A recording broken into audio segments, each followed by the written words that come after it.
بەناوی خوای بەخشندە و میرەبان سڵاو و ڕەحمەتی خوای گەورەتان لەبێ خۆشەویستان لە بەرنامەی لە پایتەختەوە لەگەڵتانی لە دۆخی ئێستای سیاسی هەرێمی کوردستان کە دەکرێت بڵین دۆخێکی چەق بۆستووە دوو ئاراستە هەیە. ئەو ئاراستەیە کە پێی وایە چیدی گۆڕانکاری لە هەرێمی کوردستان ناکرێ،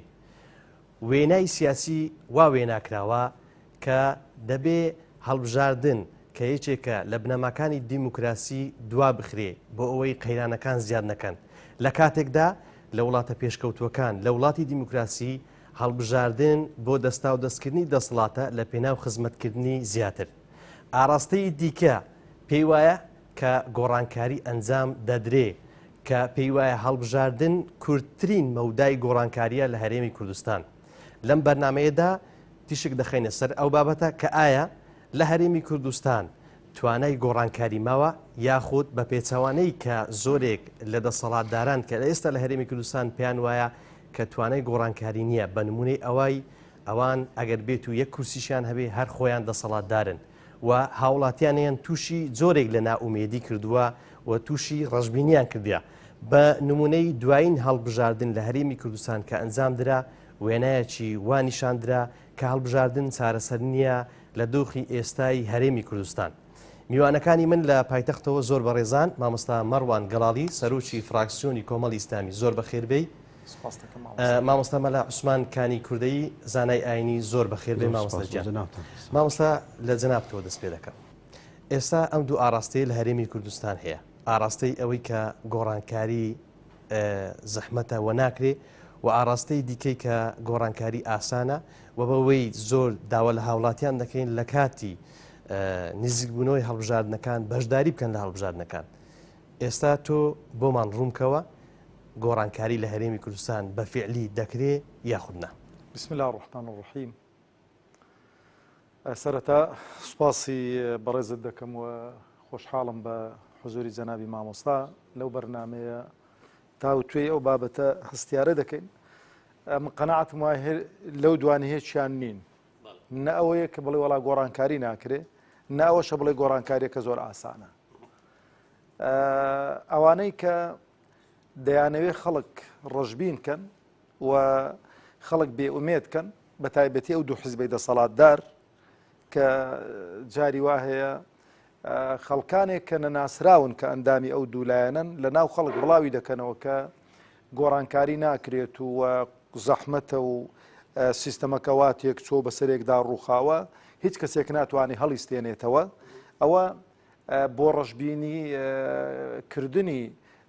دۆخەکەی بۆ ڕەشببینی خەڵکی معارەزەیە بۆ بێئومێدکردنی ئەو خەڵکانن کە دروست بوون کە بەدیل بە فعلی دۆخەکە وانە نا بەم شێوازە عەرزت دەکەم. بشڵین زۆر ئاسانە و وەکو خواردنەوەی گڵاسێک ئاوە و کۆتایی بۆ دێ بۆش نییە. قەناعەتم وایە دۆخی هەرێمی کوردستان پێویستی بە کردەوەیە، پێویستی بە ڕۆشنبیریکردنی خەڵکە، پێویستی بە بەرچاوڕوونی زیاترە کە خەڵکو جەماوت بەرچاویان ڕوون بێ، یعنی گەر هەر وەکو مێژوویەکی ئاواکو بڵێ بە نوکە قەڵەمێک بەسەری دابڕۆین لە ساڵی 91ەوە تاکو ئێستانەکە تەماشەکەین گۆڕانکاری زۆر کراوە لە هەرێمی کوردستاندا. باشە ئەو ئەرکەی کە باست کرد لەسەر چێە؟ چێ ئەو ئەرکە ئەنجام بدا، چێ ڕۆشنبیری بڵاو بکاتەوە؟ خۆی لە دەکەوێتە سەرشانی سێ چین بە دەرەجەی یەکەم، چینی مامۆستایانی ئاینی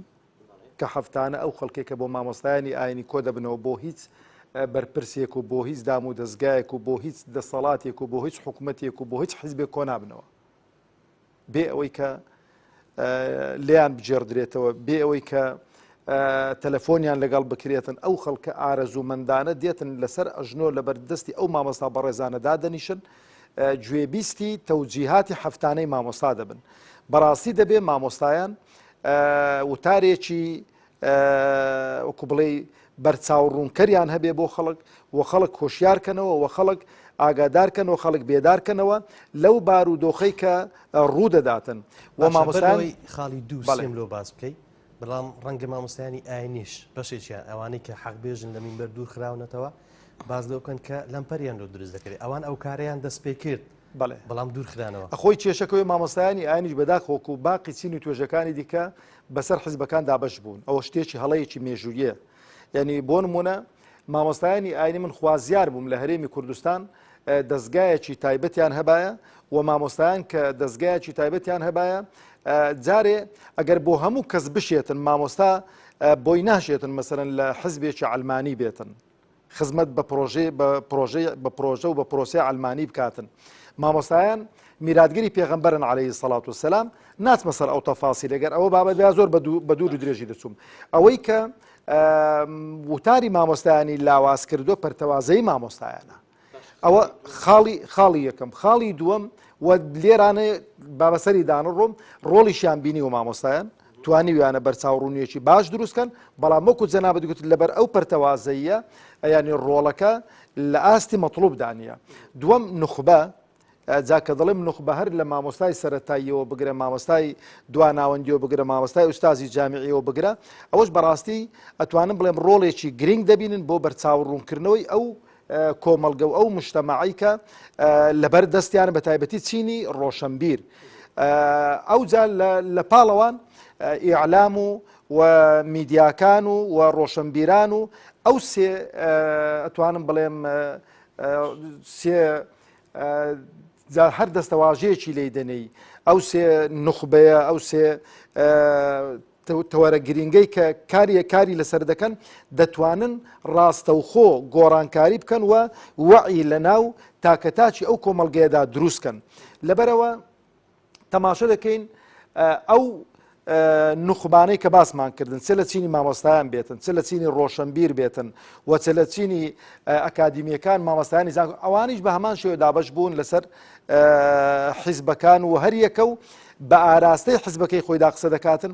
لەبەرەوە خەڵک بێئومێد بووە لە گۆڕانکاری دەنا گۆڕانکاری قەناعەتم وایە دەکرێتن لە وڵاتەی ئێمەش و گۆڕانکاری شڕوو دەداتن و ئەوانەی کە ئەم ڕۆژ قسە دەکەن دەڵێن ئەگەمە خاوەنی یەک کورسیش بین هەردە سەڵات دارین ئەوە پەلەقاژەی مردنیانە پەلەقاژەی لە دەستدانی دەسەڵاتیانە دەنا خەڵکو جەماوەرێک کە متمانەت پێنەداتن خەڵکو جەماوەرێک کە کورسێکت پێڕەوانە بینێ چۆن قبول دەکاتن لەسەر دەسەڵات و لەسەر سڵتە بێنەوە مامۆستا عوسمان دووبارە بەخێر بێ لە پێشاتەکان ڕوویدەم ئاراستەی مامۆستایان دەکرێت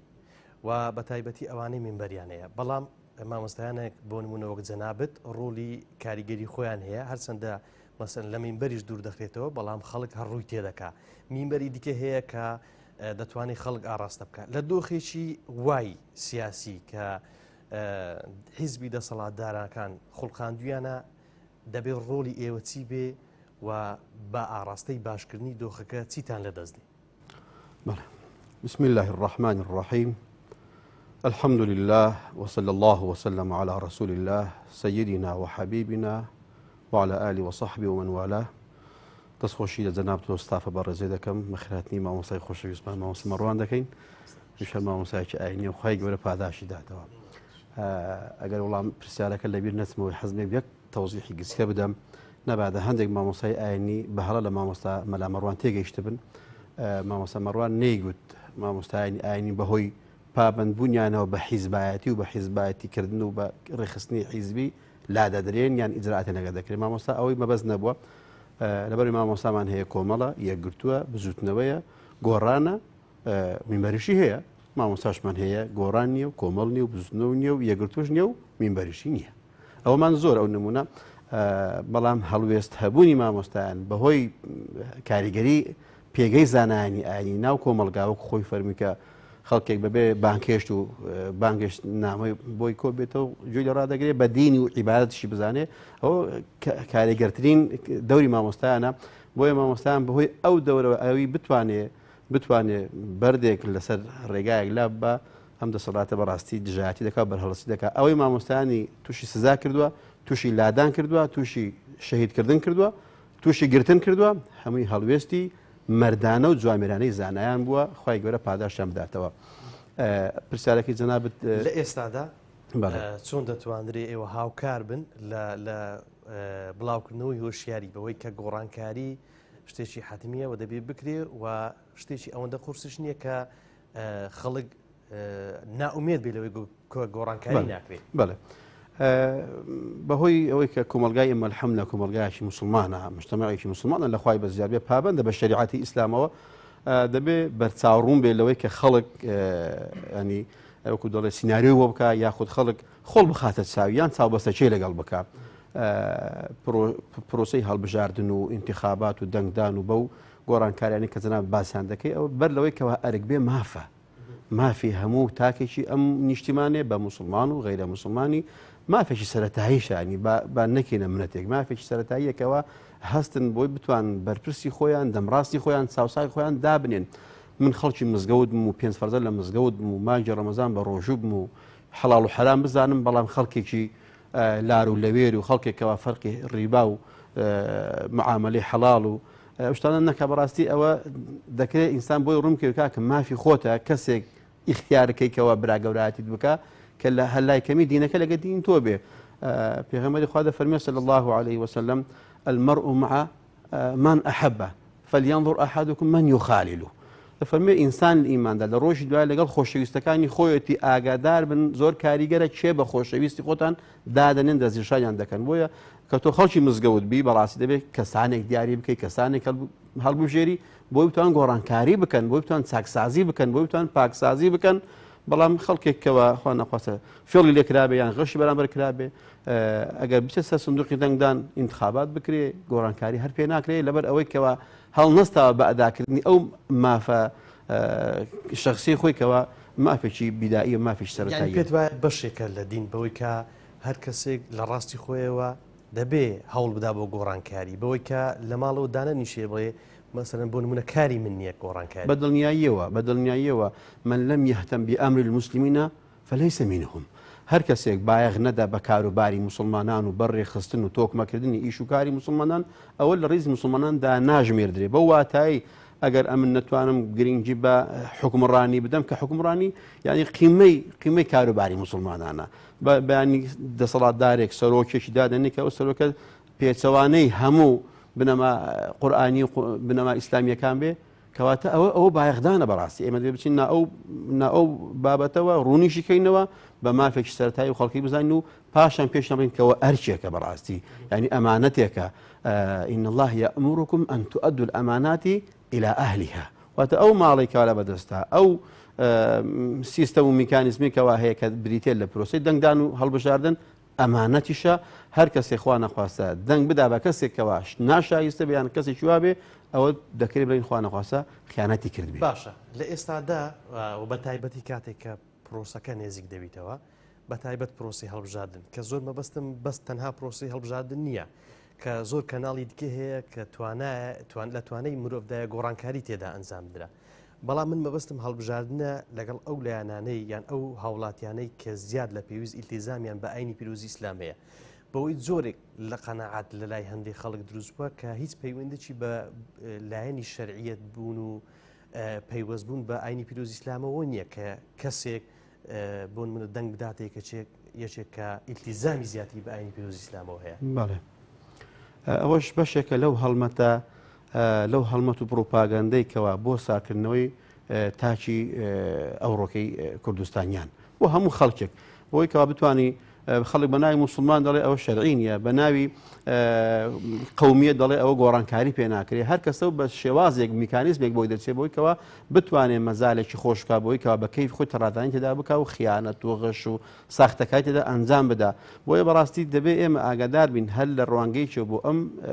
باسە نەڕوانین کە هەر بەس ئەرکێکی نیشتیمانیە ئەرکێکی ئاینە ئەرکێکی ئەخلاقیە و ئەرکێکە بەڕاستی دەبێت بەیانی تۆ لەگەڵ ئەو کەسەدا چاکە و خراپەکەت بەش دەکرێت بۆیە ئەو کەسێکەوە تۆ بە براگەورە و بە دەمڕاست خۆت دادەنێ گرینگە خەڵکانێک بن کەوا لای کەمی هەل لە ناو هەڵقوڵاوی خەڵک بن بۆی کە لەم ئێش و معانەت تێبگا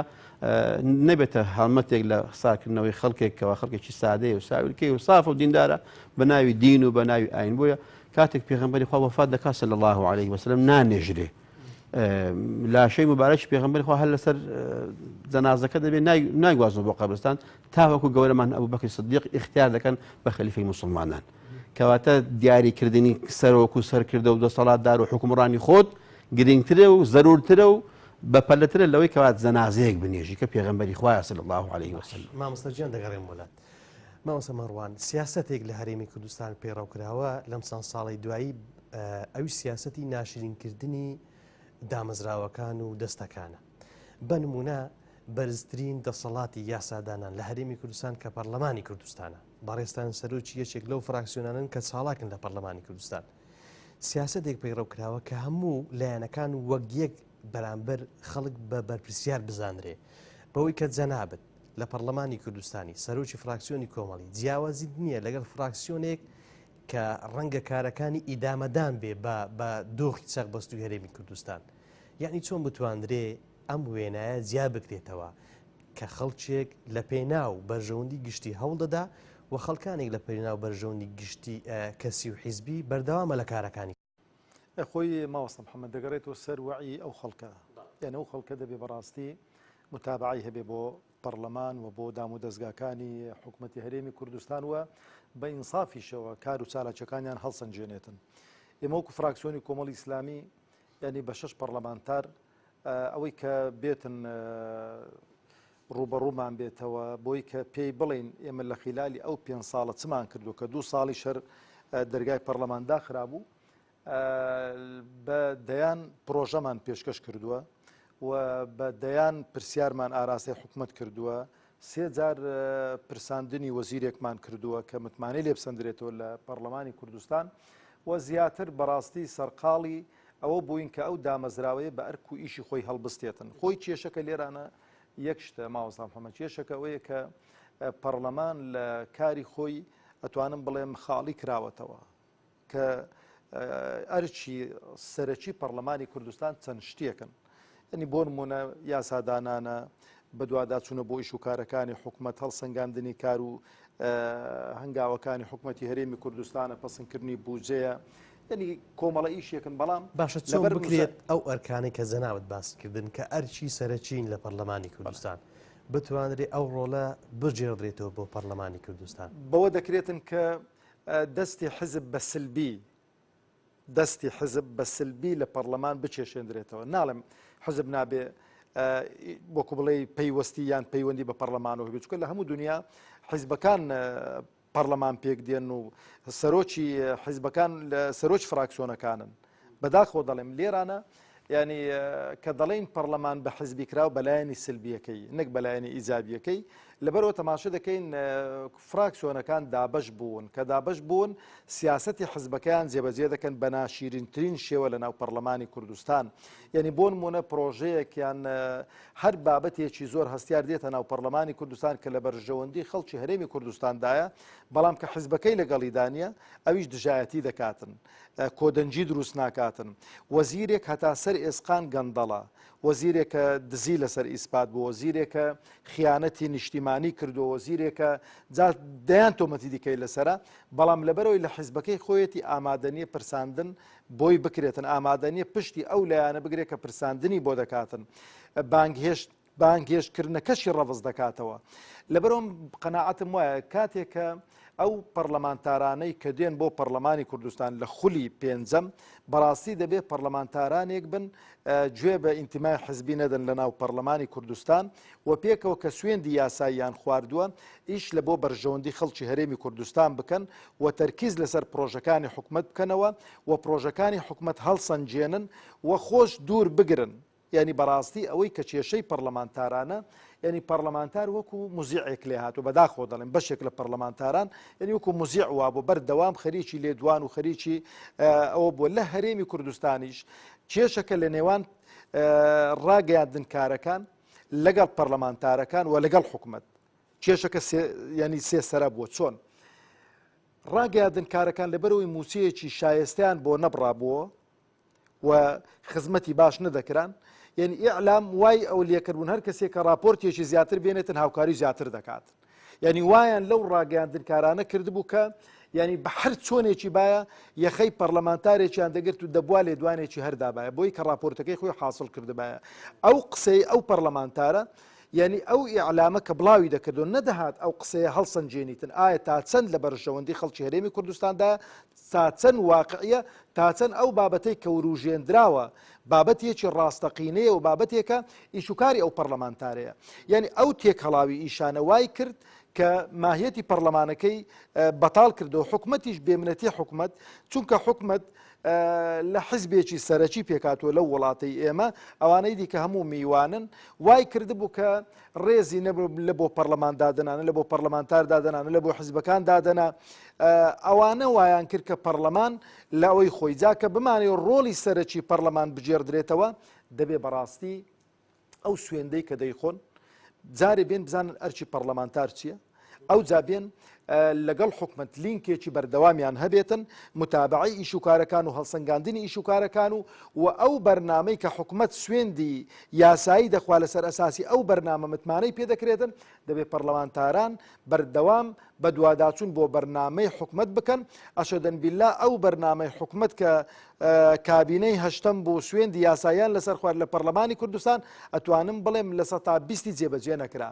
بەڵام کە ئێمە وەکو فراکسیۆنی کۆمەڵی ئیسلامی بەرگەکانی ئەو بڵێن نامەیە حکومت و بەرنامەی حکومت خاڵمان ناردەوە بۆ حکومت بکرمانە پرسیار ئێوە ئەو بەرنامەی کارتان ئەو خاڵە بۆ ئەو خاڵە بۆ ئەو خاڵە بوو بۆ ئیشتان لەسەر نەکردو بۆ جێبەجێتان نەکردووە لەبەرەوە خوازیارم کە ئەو خولەی دادێ خولێکی چاوکراوەتر بێ کەمتر حزبی بێ و زیاتر پەیوەست بێتن بە ئەو پرۆژە خزمەت گوزاریانەی کە حزبەکەی خۆی دەیکاتە بەرنامەی کاری هەڵبژار مامۆستا گیان دەگەڕێم وڵات مامۆستا جەنابتان وەکو مامۆستایەکی ئاینی کە بێگومان چوونەتە نێو تەواوی کۆمەڵگا و ڕۆژانە ئێوە پەیوەندی و کۆنتاکتان لەگەڵ خەڵک هەیە دەتوانین بڵێن لە ئێستادا ئەو ڕۆشنبیریە هەیە بەوەی خەڵک دەزانێ ڕەش و سپی لێک جیاکاتەوە بەوەی ئەو ئەرکە گرنگی لەسەر شانیەتی جێبەجێ دەکا بە ئاڕاستەی گۆڕانکاری لە حکومڕانان لە داهاتوی هەرێمی کوردستان بەڵێ بەدڵنیاییەوە خەڵکی ئێمە ڕۆشنبیرە و باشیش دەزانێ بەرچاوڕوونە لە هەنگاونان بەڵام بەداخەوە کاتێکەوە خەڵکێکی ڕۆشنبیر و خەڵکێکی وەکو دەڵێ دامەزرا و خەڵکێکی ئەهلی فیقە و ئەهلی متمانە کە دەنگ دەدا بەڵام کاتێکەوە سەیری دەکەی کار و چالاکی پاڵێوراوەکە یان کاندی دەکەی وەکو پێویست نابێ ئەوە تعبیرە لەو دەنگە ناحەقیقی ئەو جەماوەرە کەواتە با ئەمن هەر ڕۆشنبیر تاکی کورد بە هەر ڕۆشنبیر بێ دەنگدەر بە هەر ڕۆشنبیر بێ بەڵام ئەگەر هاتو ئەو دەنگە حەقیقیکەوە خۆت دەنگت پێداوە دەنگدەر دەنگی پێداوە ئەگەر ئەو نەبوو لە پەرلەمان و لە نوێنەرایەتی و لە حکومڕانی بە هەمان شێوالی دێ ئەلحەمدولیلا خەڵکیمە زۆر هوشیارە زۆر لەوە باشە دەزانێ زۆر گرینگە ئینسان ڕابردوو بکاتە پێوەرێک بۆ داهاتوو ینی لە میانەی چەند ساڵی حکومڕانی خەڵکانێکی شکست خواردو خەڵکانێکی باڵین نەمهتەم بە کاروباری کۆمەڵگا و مجتەمەع و موسڵمان و خەڵکی خۆی دوای چی متمانەی پێ بکرێ ینی ئەو ئومێدە زۆرە ئەو هیوا زۆرەی کەوا هەیە بەڕاستی لە ئەنجامدانی پرۆسی هەڵبژاردن و ئینتخابات پەرلەمان بەوە ژێر خەڵک نەکراوە کە خەڵک ڕۆشنبیر نییە بەوە ژێر خاک کراوە کە دەنگە حەقیقیەکەی گوم کراوە کە خیانەت کراوە کە دەنگ هاک دەکرێتە بە هەموو شێوازێکەوە دەیبینین ئەو ناومێدیەی کە ئێستا بۆ نمونە هەیە ئەمە بەستمە بزانم کە توانای گۆڕانکاری هەیە بکرێ دەتوانین ینی بێگومان مرۆڤ لە هەموو سەردەمەکاندا بە جۆرێک لە سەختیەکاندا تێپەڕیوە و لە نێو دەخەکانی ئاینی پیرۆزی ئیسلام لە قورئان لە فەرمودەکانی پێغەمبەر صلی الله علیه و سلم بوونی هەیە کە بێگومان گەلانیش تووشی زەحمەتی و نەهامەتی هاتوون بەدەست کەسانێک کە دەسەڵاتدار بوون لەسەریان بەڵام چۆن ڕێگای گۆڕانکاری بدۆزنەوە بە زۆرێک ڕێگایکی دروست هەڵبژێرن بۆی گۆڕانکاریەکە ئەنجام بدرێت مسلمان لە ڕوانگەی ئاینەوە هەنگاو دەنێ و بیر دەکاتەوە خۆشەویستمان دەفەرمێ صلی الله عليه وسلم من استوى يوماه فهو مغبون هەر کەسێک دوو ڕۆژی وەکو یەک وابێ بە واتایی لە پێشکەشکردنی خزمەت گوزاری بە واتایی لە ئەنجامدانی خواپەرستی ئەگەر هەردوو دیوەکەی هەم خواپەرستی و هەم خەڵک دۆستی لە هەردوو لایەنەکەی توانی ڕۆژی دواتری باشتر لە ڕۆژی یەکەم واتە ینی بە واتایی چەقبەستوو نەبوو کەسێک ئاوێک کە چەند ساف بێ و سازگار بێ و ئاوی کوێستانە بێ ئەگەر ڕاوەستە بە 2 ساعتم بۆ گەن دەبێت 2 ڕوتان وەنیە بەڵام ئەگەر ئەو ئاوە ڕۆیشت ئەو ئاوە قەت شێلو نابێ و بۆگەن نابێ و ئاوە هەر پاکە و پاکەرەوەشە بەڵام کاتێک کەوا تاکی ئێمە دابنیشێ دەستەوەژن و بەتمای هیچ نەبێ بڵێ تازە ناکرێ و بێ ئومێد بێ بەڕاستی ئەوە بۆ خۆی لە خۆیدا لەوانەیە تووشی نەوع دۆڕانێک بێ نەوع شکستێک بێ ینی هەر ئەوەیە گۆڕانکاری ناکە ئەو بێ هیوایەیە ئەو بێ ئومێدیەیە بۆیە خوای رب العالمین دەفەرمێ ئەوانەی کەوا بێ ئومێد دەبن و بێ هیوا دەبن دەست بەردار دەبن إلا القوم الكافرون إلا بێ باوەڕەکانن دەست بەرداری هیوایەکانیان و ئاواتەکانیان دەبن بەڵام موسڵمان نابێ بێ هومێد بێ نابێ بێ متمانە بێ ڕاست ئیشکردنەکەی کوردواری خۆمان جوانیان دەڵێن گوتووە ئەگەر خوا دەڵێت لە تۆ حارەکە لە میژبارەکەت ئەگەر ئێمە هەر بستین بە ئەداکردنی مافی سەرشانی خۆمان هەر لە هەڵگرتنەوەی خۆڵ و خاشاک و قاقەزێک لەسەر شۆسە و شەقامەکان و بۆ شوێنی خۆی دابنین هەر لێوە دەست پێ بکەین لە ماڵی خۆمانەوە لە چاکسازی مناڵەکانەوە دەست پێ بکەین بەڕاستی کۆمەلگایەکی تەندروست دەردەچێت بەڵام بەداخەوە کاتێک باوک لە ماڵەوە وەکو پێویست خەمخۆری منداڵەکانی نییە و دایک بە هەمان شێوە بەرەبەر هەر ئەو مناڵی ئەمڕۆیە بەیانی دەبێتە گەورەیە دەخە جوانانەی کە جەنابەت باست کرد ئەو ڕاستیە ئێستا گواستراوەتەوە بۆ خەڵک بەوەی خەڵک ئاشنا بێ بەو دەخە جوانانی کە باست کرد کە بەڵێ گۆڕانکاری ئەنجام دەدرێ و گۆڕانکاری لە ڕێگای ئەو میکانیزمانی کە ئێستا لە سەردەمی ئێستا هەیە دەکرێ بەوەی کە خەڵک لە خۆیەوە دەست پێ بکە خەڵک لە شتی بچووکەوە دەست پێ بکات دواتر بەرەو هەنگاوی گەورە هەنگاو بنێ ئەم ڕاستیە گواستراوەتەوە بۆ خەڵک هەندێک جار بڵین هەندێک بەڵێ گواستراوەتەوە بەڵام هەندێک جاریش گواستراوەتەوە بەڵام وەک خۆی نەگەیاندراوە کاتێک رب العالمین دەفەرمێ إن الله لا يغير ما بقوم حتى يغيروا ما بأنفسهم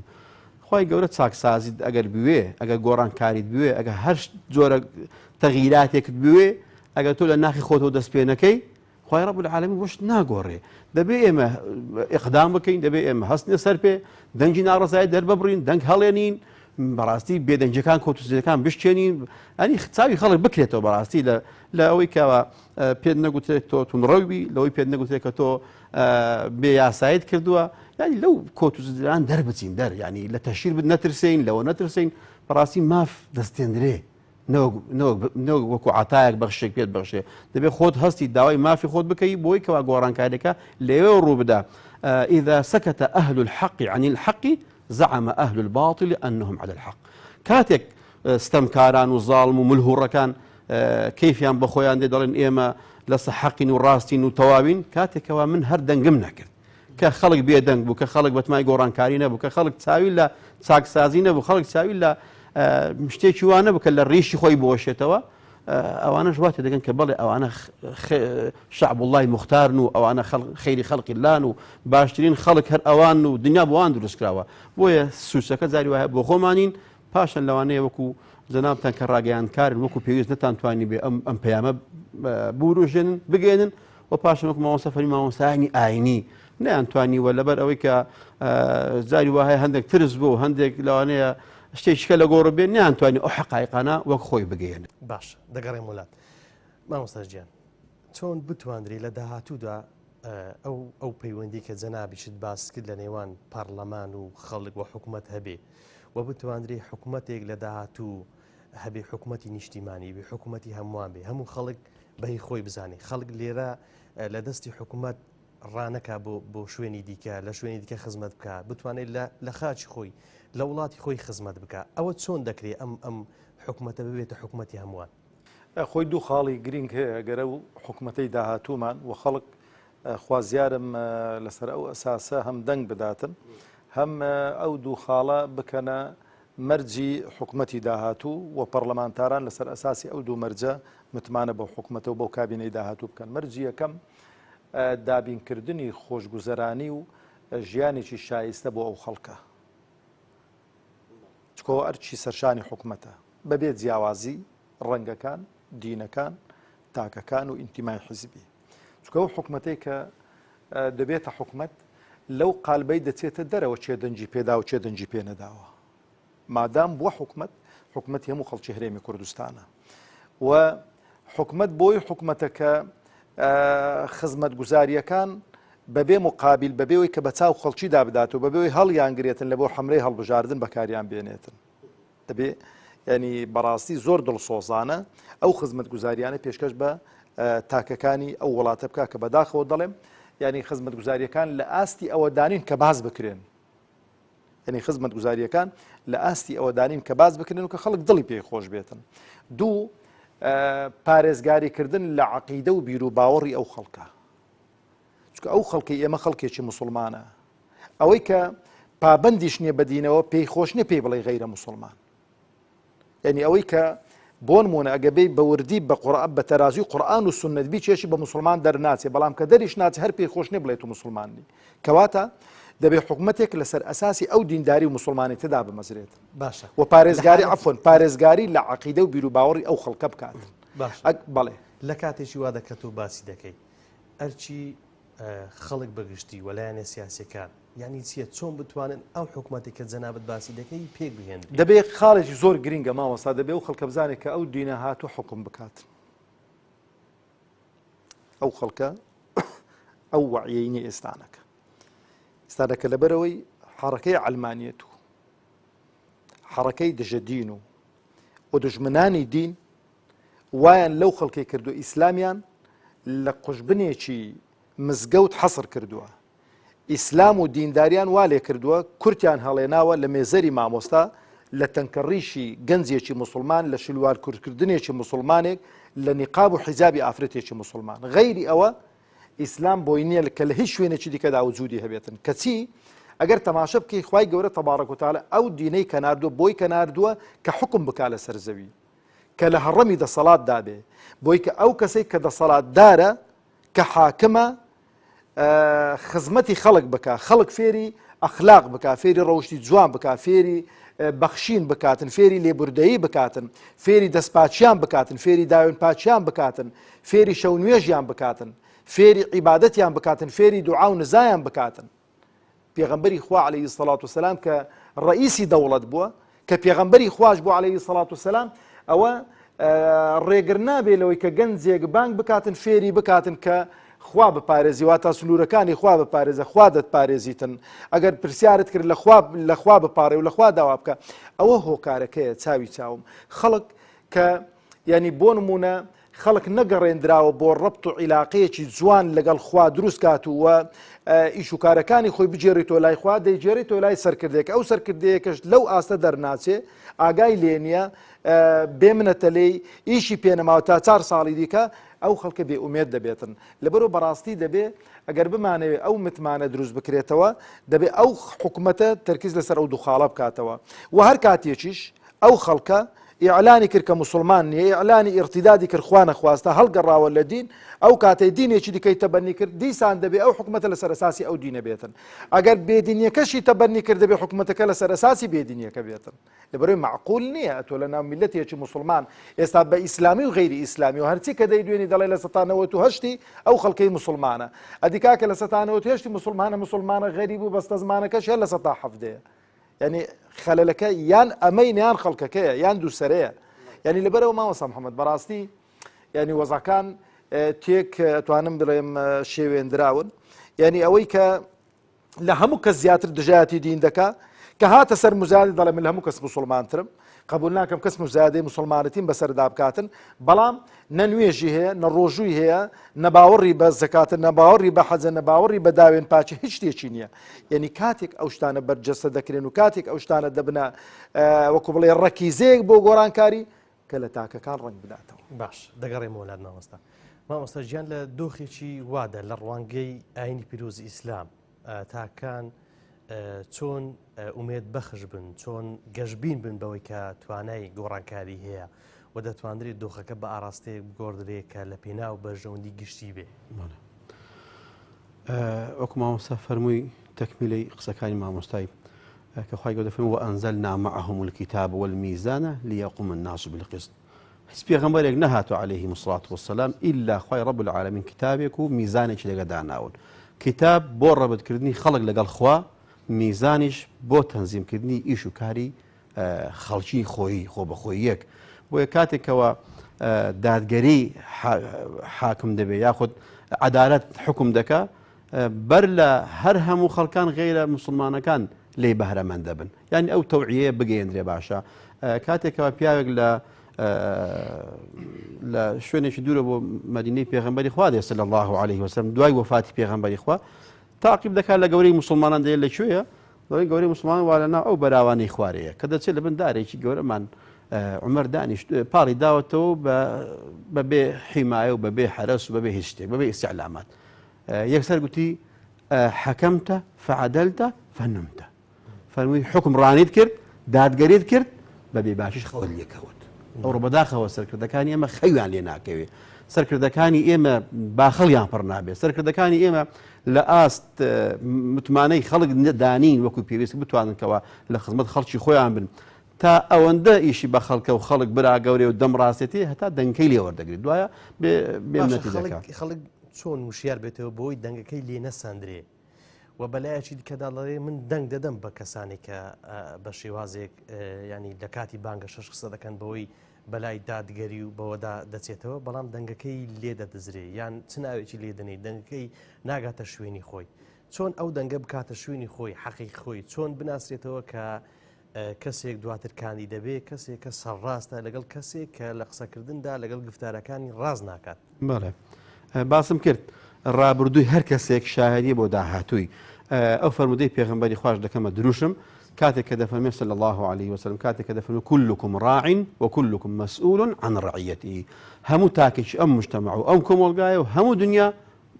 شوانە و سەرپەرشتیارە هەموو سەرپەرشتیارێکیش لێ پرسراوە لەو ئەمانەی کە لەژێر دەستیدایە کاتێکەوە من هەستان بە ئەداکردنی ئەو ئەمانەتەوە بەجێبەجێکردنی ئەو حەقە شەرعی و حەقە عورفی و دنیاییە هەستام ئەو کاتی دەتوانی گلەیش بکەی کاتێک تاچێکی دەنگدەر دەتوانێت گلەی لە دەنگ پێدراوەکە بکە ئەگەر هاتوو متمانەی پێکرد من هەر ئەوەندە لەگەڵ کاندیدی خۆم بۆ نمونە لەگەڵ کەسێک کاتێکم براگەورەی خۆم با زۆر دەستەواژەکان بەکارنێنین لەگەڵ ئەو براگەورەی خۆم ئەوەندە گلەی بکەم کە متمانەم پێی کردووە ئەتوو متمانە بە من ناکەی دەنگ بە من نادەی من بە براگەورەی خۆت دانانەی وەکو ئیسلام قبوڵت نەبێ پاشانش بێ بڵێ ئیسلام ناعەدالەتە و ئیسلام دادگەرینیە و ئیسلام ئەوهایە و مسلمان ئەوهایە و یان ئەو سیاسەتێکەوە فصل الدين عن الدولة فصل الدين عن الحياة ئەوەی کەوە دانراوە علمانەتەکان دانهێناوە بەڕاستی ئەو ڕۆکە تەواو توانی ویانەکەوە پەیڕەوی بکەن یعنی دەبێت دین وەکو مامۆستا فەرمی لە مزگەوت بێ مامۆستای ئاین دەبێت ئیلا باسی قورئان و حەدیث بکان نابێ بێتە سەر دیوی ئەو دیوی کە پێویستە ئەو گرنگەکەیە کە ئیسلام هاتووە بەشێک لە نەهامەتەکان کە ئێستا بەسەر میلەتی ئێمە دێ بەوەی کە بنمونە لەو پرۆسی کە دەنگدانە دەنگدراوە بە کەسانێک کە ئەو ڕێسا و یاسایی کە جەنابەت باسی دەکەیت کە دین ئەوە بینی خۆت و خوایە لە نێوان تاکاندا جێ دەڵێ لێ ناگەڕێ حکم بکە بەو حکومە ڕاستەقینەی کە لە نێو دەقەکانی ئاینی پیرۆز ئیسلامدا هەیە بەڵێ کە باسم کرد داڕنینی دین لە ژین و لە حیات ئەو ڕۆکە توانیوان ئەو سیاستە پەیڕەو بکەن بەو واتای کە وامان لێ هاتو مەمنون بین بەوەی کاکە بەس لێمان گەرە دین بۆ مزگەوتێ بێ داهات و ژێرخان و نەوتیش بۆ تۆ بێ وامان لێ هاتووە بەڵام دیسان هەر لێ ناگەڕێ دەبێ وتاری جومعەت چارەجێک بێ ئەو سێ عینوانەش بێ ئەگەر لا بدەی بانگت دەکەن محاسبەت دەکەن سیدەکەت بێنە ئەگەر فەصلت دەکەن ئەگەر هەزار سیناریۆت بۆ دروست دەکەن بۆیە بەداخەوە یعنی نە خەڵکیمە وا پێویستە نەتوانیومانە ئێمە ئەو پرۆسەیە کە پرۆسەیەکی دیموکراتیە یان شەرعیە وەکو خۆی مافەکەی پێ بدەین نەمانتوانیوە ئیدی پاشانەکە گلەی لە مسلمان دەکرێت پاشان گلەی لە مەلا دەکرێت و لە مزگەوت دەکرێت کاتێک ئەوانە پەراوێز کراون خەڵکی ئێمە ڕۆگە گلەی لە حیزبێکی ئیسلامی دەکا بەڵام بابزین چەندی دەنگ پێداوە چەندەی متمانە پێداوە کاتێک تۆ لەگە مامۆستای ئاینی دەکەوێ بربەرەکانی و مناقەشە و کاکە تا چەند تۆ گوێڕایەڵی مامۆستای بووی تا چەند لە مزگەوت ئامادە بووی ئێمە ئاگەمان لێ بە تەوقیع لەسەر مامۆستای کۆکراوەتەوە دەربکرێ بەڵام ئەو پیاوە هەر لە مزگەوت نەبووە ئەو پیاوە هەر لە کوردستاندا نەنیشتووە تەوقیعیان بۆ کردووە بە ناوی ئەوەی کە لەسەر مامۆستا ناڕازیە بۆیە بەداخەوە چاواشەکاریەکان و سناریۆیەکان بەڕاستی ئەو ڕۆکە لە قیمەیە ناتوانین بە پێوانە بیان ژمێرین مامۆستاچیان من کاتم کەم ماوە دەمەوێت بە کورتی وەکو چارەسەرژی بێ بۆ ئەم دۆخەی ئێستا ینی کۆمەڵێک ڕاستی لەو بەرنمەیەدا باسکران کە ڕاستی چاڵن ئایا ئەوە بە ناومێدی بە خەڵک بڵینەوە یاخود بە زۆرێک ڕاستیەکان بخەینە ڕوو بەوەی کە دیسان ئومێد هەیە بەوەی کە گۆڕانکاری بکرێت وەڵام من دایمەنە من گەشتبینم قەت ڕەشبین نەبوو لەبەرۆش کۆڵ نادەم هەتا ماو و ئومێدم بە گۆڕانکاری گەورەش هەیە بەڵام دەبێ بەڕاستی و خەڵکەش هەمووی بزانێتن کە گۆڕانکاری بە تاچێک ناکرێ بە حیزبێک ناکرێ بە دامەزراوەیەک ناکرێ گۆڕانکاریەکە هەمە لایەنەیە خی گەورە دەفەرمێت تبارك وتعالى إن الله لا يغير ما بقوم حتى يغيروا ما بأنفسهم هەتا ئەو تاکەی کورد هەموو گۆڕانکاریەکان لە ناخەکانیاندا دروست نەبێت چونکە بەڕاستی بەس بە مزگەوت ناکرێ وکو باسم کرد هەموو خەڵک نایەتە مزگەوت بەس بە زانکۆکانیش ناکرێت چکە هەموو خەڵک لە زانکۆ نیە دەبێت گۆڕانکاریەکان هەموو خەڵک یعنی جارێ فکر لە خۆی کاتەوە مسلمانە یان غەیری مسلمانە ئەگە مسلمانە وڵایی دەبێت هەوڵدا سەرکردەکانیشی سەرکردەی مسلمان بن وەکو خۆی بن چکە خی گەورە دەفەرمی ئەطیعوا الله وأطیعوا الرسول وأولی الأمر منکم یعنی لە ناو خۆتان دابن هەڵگری هەمان عقیدە و بیر و باوەڕ و شانازی بە دینداری خۆ کەسیان نکۆڵی لێوە ناکەن کە باز دەکەن خۆیان لە هەموو کەس پێ مسلمان زاهیرەکەی وایە زاهیرەکەی پێچەوانەیە ئەی چۆن بزانێ زای خۆ دیارە هەندێک شعائری دین هەیە ئاشکران یعنی ئێستا ئیمانە کەڵک ناتوانێت تەحقق فڵان کەس چەند ئیماندارە و چەند ئیمانداری نیە بەس بۆ نمونە پێغەمبەری خوا عەلەیهی السەڵات وەسەلام ئیجماعی سەحابە لەسەرەوە بە کەسێک کە نوێژ نەکا کافرە ئەوە ئیجماعە پێغەمبەری خوا عەلەیهی السەڵات وەسەلام وەخوای گەورە دەفەرمێ ما سەلەکەکم فی سەقەر قالوا لەم نەکن من المصەلین یعنی ئەو قەزیەکە یعنی ئەو بابەتە یعنی کابرا کە بە مجەڕەد نوێژ نەکردنێ کابرا پێی کافر دێمە لە بەرنامەیە شتا بێتوتم کاکە گیان ئەوانەی کە کافرن نابێت سەخڵەت بن کە پێیان بگوترێ کافر دەبێت مەمنونی ئەو خوای بن خەڵک پێیان بڵێ کافر بەشقم مەجای تەوبەیان هەبێ و بگەڕێنەوە لە ئاگری دۆزەخ ڕزگاریان بێتن یعنی چ جای کابرا مەسەلەن بێ بڵێ وڵات تۆ مسلمانی و مسلمانیش نەبی لەوێن هەم دنیاکەی لەدەست هەم قیامەتەکەشی لەدەست دەچێت لەبەرەوە بەڕاستی دەبێ ئەوەی کە قیادەیە ئەوەی کە سەرکردەیەک و گوتم دەبێ بێت چۆن تاکێکی مامۆستایەکی ئاینی شانازی بە ئیسلام و بە مسلمان بوونی خۆی وەدەکاتن و تحکیمی شەریعە بەواجب دەزانێت لەسەر خۆی دەبێ ئەو مەسئولیاتی گەورەترە ئەو وەکو شخصی خۆی تحکیمی شەریعە لەسەر خۆی دەکات و دەبێت تحکیمی شەریعە لەسەر وڵاتەکە و لەسەر دامەزراوەکە و بەلای کەمی ئەو شتانەی کە پێی دەکرێن ئەو شتانی کە دەزانێت تا بۆن منە پیاچووکو یعنی سەرکردە زۆر ناویان نەدەم لە وڵاتانی ئیسلامی ئەگە سەتاسەتیش تحکیمی شەریعەت ناکەن بەڵام بەشێکی زۆری ئەوەی کە پێیان دەکرێت دەزانن کێشیان بۆ دروست ناکە وڵاتە ئەوروپیەکان و ئەمریکا و ئەوانە کێشیان بۆ دێنەوانە جێبەجێ دەکەن کاکە بەلای کەمیش لە وڵاتی ئێمە یعنی ئێستا بۆ نمونە ئەو هەموو زیادکردنی باڕ و ئەو هەموو مەلهە و ئەو هەموو بەرەڵای و ئەو هەموو یعنی بۆ نمونە لە هیچ دنیایەک نییە ئەو وڵاتەی تو ئاوە وەکو بڵێ ساحەیەکی بەرفراوان بێتن هەموو خەڵک بێ ئەوەی خۆی کەلوپەلی خۆی تێدا عرض بکاتن ئەو کوردستانی مەوای لێ هاتووە ینی وەرە کاکە گەنجەکانمان نەماون خەڵکمان لە دەست و ئەو جیلەی دادێ ئەگەر بەو پەروەردەیە بێتن بەو شێوازەی بێتن نە خوێندنەکەی مستەوای خوێندنی نەماوەرە بڕۆ لەنا هەموو گەنجەکانی و هەرێمی کوردستانە بگەڕێ بڕۆ زانکۆکان تەماشەکە بزان ئەو گەنجانی کە لە زانکۆ دەردەچن کوا مستەوایان لەو تەڵەبانەی کە لە زانکۆ دەردەچن لیان پرسم ساڵی چەند کتاب دەخوێننەوە کوا مستەوای سەقافیان کوا مستەوای ڕۆشنبیریان هەر بابێک با تەماشای خۆی کە ئەو جیلەی کە لە دوای دادێ ئەو منداڵی کە لە دوای پەروەردە بزانە داخۆ تا چەند هەڵگری عادەت و تەقالید و معتەقەداتێک کە زێ شانازیمانە وەزەکە زۆر خراپە بەڵام لەگەڵ ئەو خراپیەش ئەم زۆر گەشببینم دەبێ ئینسان کۆڵ نەدات چۆکدا نەدەین دەبێ هەوڵ دەین ئەو حەقی کە خوای گەورە تەبارەک وتەعالە دەفەرمێ وەقل جاء الحق وزهق الباطل إن الباطل كان زهوقا باطل هەر پوچەڵ بووە هەر فشەڵ بووە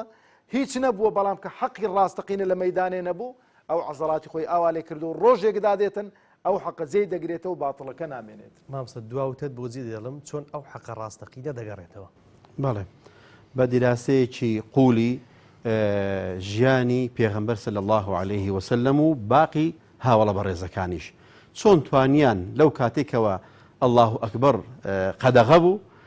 دوایە پێغەمبەری خوا توانی 300 ئەوەندە بتە بە دەستی مبارەکی خۆی بشتێنێ ئەوە بەڕاستی ئەوە بێمە دەڵێ کە گۆڕانکاری لە ڕێیە گەڕانەوەی متمانە نێزیکە و ئەو دەسەڵاتدارانەی پێش ئێمە ئەوانەی کەوا پێش ئێستا حکمیان کردوت چیان لێ هات هەر لە فیرعون ڕابگرێت لە مامۆستایەکەیانەوە تاوەکو باقی فەراعینەکان چیان لێ هات ئەوە هەمووی چوونە زمڵانی مێژووە بۆیە هەر خەڵکێک ئەگەر ئومێدی وابێن گۆڕانکاری ناگرێ یان گەڕانەوەی سیخە متمانە بۆ ئەم خەڵکێکەوە ئەهلە و شایستەیە یوسف ئاسایە ئیجعلنی علی خەزائن الأرض إني حفیظ علیم ئەو دوو خەڵە زۆر گرینگە خەڵک بزانێت کەسێکی هەم دەست پاک بێ هەمیش زانا بێ زۆر جاری وایە خەڵکەمان زۆر شارەزایە گلەیمان لە شارەزای نییە بەڵام وەکو پێویست حەفیظ نییە جاری وایە حەفیظە بەڵام کارامە نییە زیرەک نییە جاری وایە هەردووچیان هەیە بەڵام بوێر نییە لەوانەیە لە گچکەترین هەڕەشە سڵ بکە، لەوانەیە لە چاوسوکردنەوەیەک تەنەزول لە مافی خۆی بکە. بۆیە زۆر گرینگە ئێمە ئەو وعدە و بەڵێنانی کەوا دیان دەین بیان بینە سەر و خەڵکی زیاتر متمانی بۆ دروست دەبێتەوە. زۆر سپاس بۆ هەردوو بەڕێزان، مامۆستا مەڕوان گەڵاڵی سەرۆکی فراکسیۆنی کۆمەڵی ئیسلامی، مامۆستا مەلا عوسمان کانی کوردی، زۆر سپاس کە میوانی لە پایتەختەوە بوون. خۆشەویستان، سوپاس بۆ ئێوەی خۆشەویست، سوپاس بۆ هاوکارانم. تا بەرنامەیەشتر بەخوای گەورەتان دەسپێرین، خواتان لەگەڵ.